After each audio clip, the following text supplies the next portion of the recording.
T20 ప్రపంచ cup 2026లో defending champion Bharat పరిస్థితి అత్యంత క్లిష్టంగా మారింది. సూపర్ 8 మొదటి మ్యాచ్లో సౌత్ ఆఫ్రికా చేతిలో 76 పరుగుల భారీ తేడాతో ఓడిపోవడం వల్ల భారత్ నెట్ రన్ రేట్ బాగా పడిపోయింది. మరోవైపు జింబాబ్వేపై వెస్టిండీస్ 107 పరుగుల భారీ తేడాతో విజయం సాధించడం భారత్ కొంపముంచింది.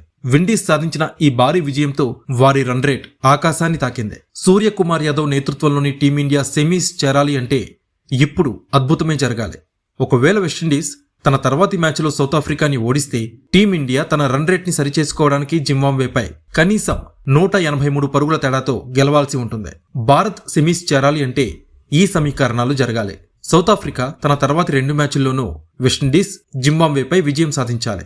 అదే సమయంలో టీమిండియా తన మిగిలిన 2 మ్యాచ్ల్లోనూ తప్పనిసరిగా గెలవాలి. వెస్టిండీస్ జట్టు సౌత్ ఆఫ్రికా చేతిలో ఓడిపోవాలని భారత్ కోరుకోవాలి.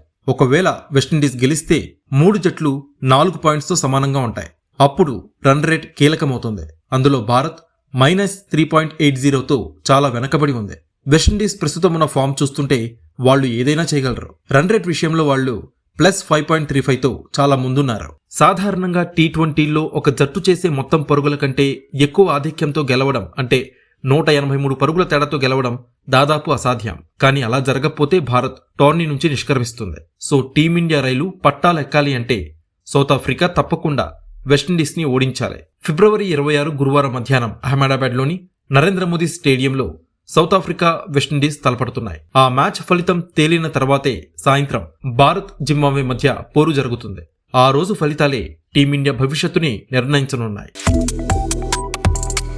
Subscribe to One India and never miss an update.